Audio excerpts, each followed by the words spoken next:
going to have a look at using Google Analytics to uncover the hidden gems in your content. So let's just jump over to a Google Analytics account. When you first log in and you've clicked on the profile you want to look at, you'll come to this audience overview screen. Just a quick walk through this screen in case you're not too familiar with Google Analytics.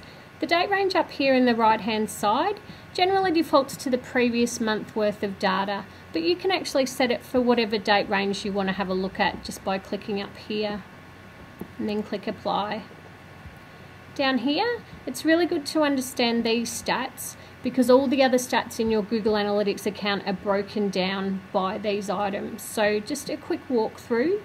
Over here, unique visitors is individuals that have visited your website in the time period, whereas visits includes people that come back more than once. So ideally you want your visits to be higher than your unique visitors, and ideally over time you'd like both your unique visitors and your visits to be growing if your marketing's working well.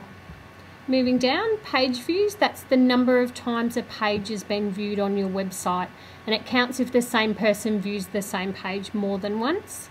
Over here, pages per visit, fairly obvious, the average number of pages that someone looks at during a visit to your website. Average visit duration, again, the average time, averaged across all visitors that someone spends on your website during a visit.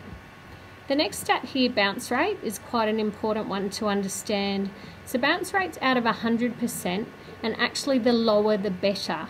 So if you have a bounce rate of 15 to 20% on your website, fantastic. It's been set up really well, and basically you've given people a lot of compelling and interesting things to click on.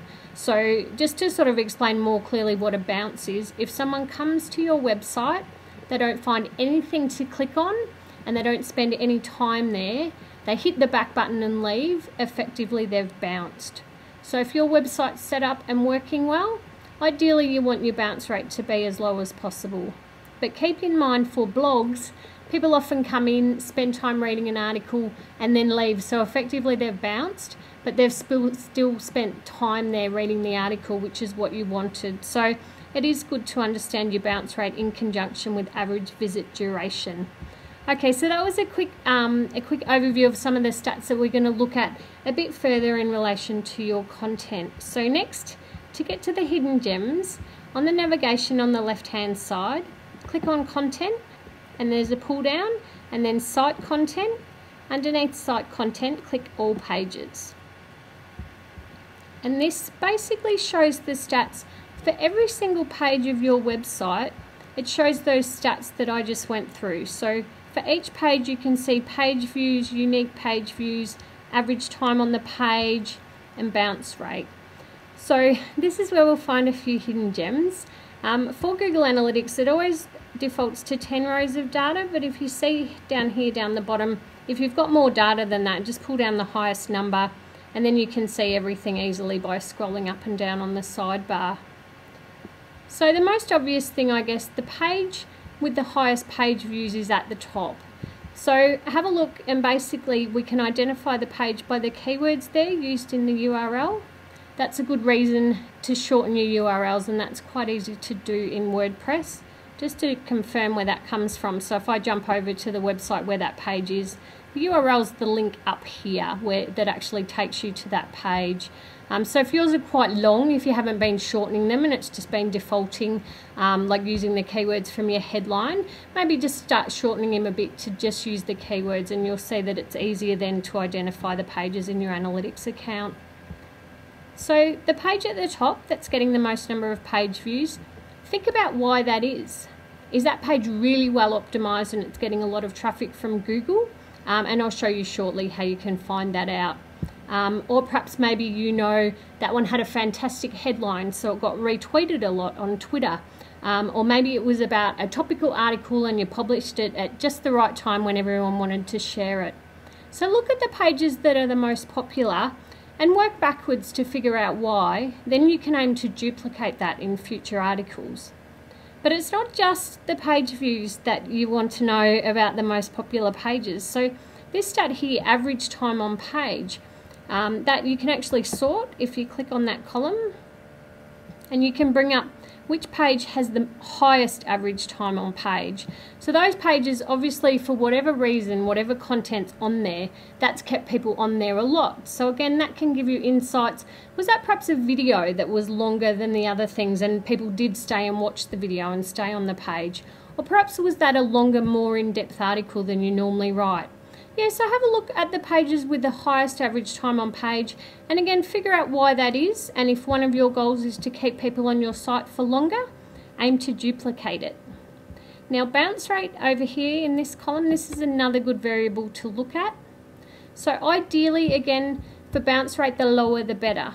So if you've got some articles with a bounce rate of 100%, if you can bring down the bounce rate of those individual articles, that can help you move toward bringing down the bounce rate overall of your site. So you can see some here in this account, bounce rate 100, but they haven't had many page views, so they're not really having a big impact on the overall stats. But if we scroll down, we might find some, for example, that have got a high bounce rate, that have got a higher number of page views. So perhaps this one here, it's 100%, it's had 24 page views. I could perhaps go back and look at that article.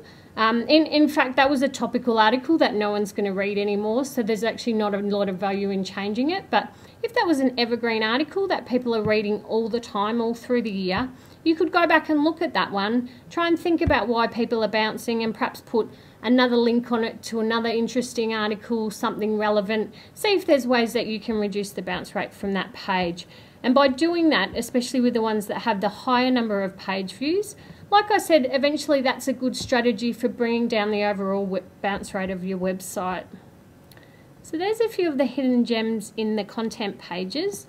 I did mention that perhaps a page is having a lot of page views because it's pulling in a lot of organic traffic. I'll show you how you can find that out. So we're just going to move away from content now and click on traffic sources there on the left. Underneath sources, you can click search and then organic. This page shows a list of all the keywords that someone's typed into a search engine and then clicked through to your website. So effectively, these are the keywords that are bringing you organic traffic. And you'll see at the top there, the highest one's not provided. So now the way Google's set up, if someone's actually logged into a Google account, while they search and click through to your website, it comes through as not provided. You can't actually see the keyword. But one thing we can do, we can sort this list here by secondary dimension and just type landing page. So even though we don't know the exact keyword, we can see a huge number of visits came in from a not provided keyword to that same page that we were looking at that was having a lot of page views. So it's a fair assumption that a lot of organic traffic is coming into that page. Once you know that, you can then try and find a different keyword and create a new article optimized for that keyword. So replicate the process of what you effectively did to create more articles that pull in a lot of organic traffic from search engines. So they're the few hidden gems that I've got for you today. I hope you found that interesting. I'm Melinda, there's my contact details there. I regularly share tips for analytics and also Google AdWords via social media, so feel free to get connected if you'd like more tips in future. Thank you.